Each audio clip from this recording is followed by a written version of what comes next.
मेरे सारे छोटे बड़े साथियों को मेरी राम राम। मैं ज्योति, ज़िला फतेहाबाद की रहने वाली। भाई मैं अपनी वैकेंसीज़ को लेके बहुत ज़्यादा मतलब स्ट्रेस में जा चुकी हूँ। और सभी बच्चे जो जिन्होंने 56-57 का पेपर दिया है, जिन्होंने चाहे डी के पेपर दिए हो, चाहे वो टीजीटी वाले कैंडिडेट हो, इन्होंने एचएसएससी के इतने मतलब इनका इतना कड़ा रवैया हो चुका है एचएसएससी को लेके कि अब बस ना ही तो हम किसी को वोट देंगे, चाहे वो कौन सी सरकार आए, बीजेपी आए, कांग्रेस आए, जो भी XYZ जो भी सरकार आए, इन्हें कोई मतलब नहीं है, क्योंकि ये बच्चों की भर्ती पूरी नहीं कर रहे।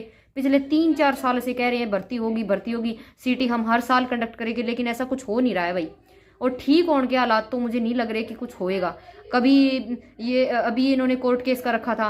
कोर्ट केस के अंदर क्या हुआ कि जो अपोजिट पार्टी है वो कभी कह रही है कि 5 नंबर देने हैं, नहीं देने हैं, ये भर्तियां पूरी नहीं होगी, ये भर्ती रोको गैंग है, जो भी है एचएसएससी है, ये सभी एक जैसे हैं। इनको कोई मतलब नहीं है कि किसी बच्चे की भर्ती हो रही है नहीं हो रही है। अभी इन्होंने डी वाला रिजल्ट है वो प्रोविजनल पर डाल रखा है भाई।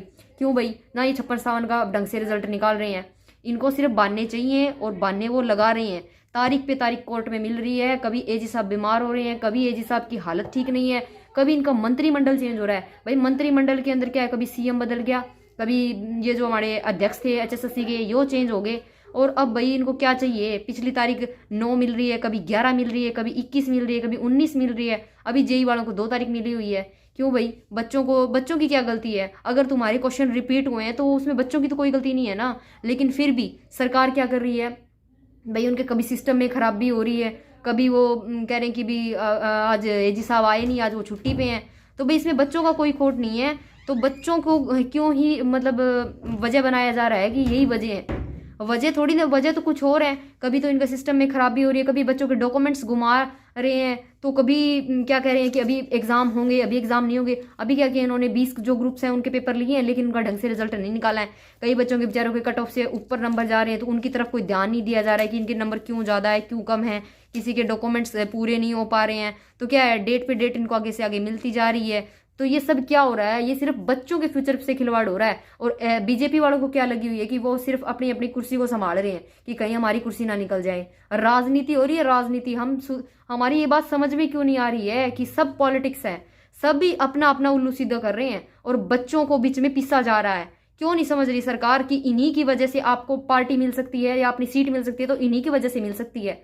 ये बच्चों की तरफ ध्यान ही नहीं दे रहे। रहा 5 नंबर का मामला, वो उसने पूरा कर दिया कि अभी 5 नंबर मिलेंगे, नहीं मिलेंगे, गरीब बच्चे को मिलेंगे, उसको मिलेंगे। और ट्रिपल पी की वजह मतलब ट्रिपल पी के बेस पर देखा जाएगा कि किस बच्चे को दिया जाए नहीं दिया जाए। ये हमारा मैटर नहीं है। मैटर था हमारा सिर्फ तैयारी करो और पेपर दो, और रिजल्ट निकालना सरकार के हाथ में था। रिक्रूटमेंट कट ऑफ सब सरकार के हाथ में होता है, लेकिन कुछ कर नहीं रही है। लेकिन जब एग्जाम हुआ था 56 और 57 का, तो इन्होंने रातों रात मीटिंग करके क्या किया था, एग्जाम कंडक्ट कर लिया था। अब ये रिजल्ट निकालते निकालते क्या कर रहे हैं, कभी ये मतलब ये अपनी सीट चेंज कर रहे हैं, कभी अपने आप को मतलब अपना पद से इस्तीफा दे रहे हैं। भाई ऐसा क्यों हो रहा है? क्यों? क्या रीजन क्या है इसके पीछे? मेन जो मुद्दा है वो उठाओ ना। लेकिन अभी बस बच्चे सभी क्या हो रहे हैं, बहुत ज्यादा स्ट्रेस में आ चुके हैं और इतनी ज्यादा नेगेटिविटी फैल रही है कि वो मतलब उनको अगर कोई पॉजिटिव चीज दिखाई भी जाए ना, तो वो शायद नहीं एग्री करेंगे इस बात को लेके। तो इसीलिए क्या है भाई, प्लीज करके इन बच्चों की सुनी जाए। और मेरी जनता से यही अपील है कि मेहरबानी करके आप किसी भी पार्टी को वोट ना दे, चाहे वो कौन सी भी पार्टी हो, क्योंकि इनको भाई बच्चों का बेरोजगारी नहीं दिखाई दे रही। कितने सालों से हरियाणा के अंदर इतने बच्चे बेरोजगार घूम रहे हैं भाई, इनकी तरफ ध्यान दिया जाए। मेरी यही आप लोगों से रिक्वेस्ट है कि कृपया करके 56-57 हो, ग्रुप डी हो, टीजीटी हो, XYZ जो भी मतलब प्रॉब्लम चल रही है, उन्हीं बच्चों को सपोर्ट किया जाए।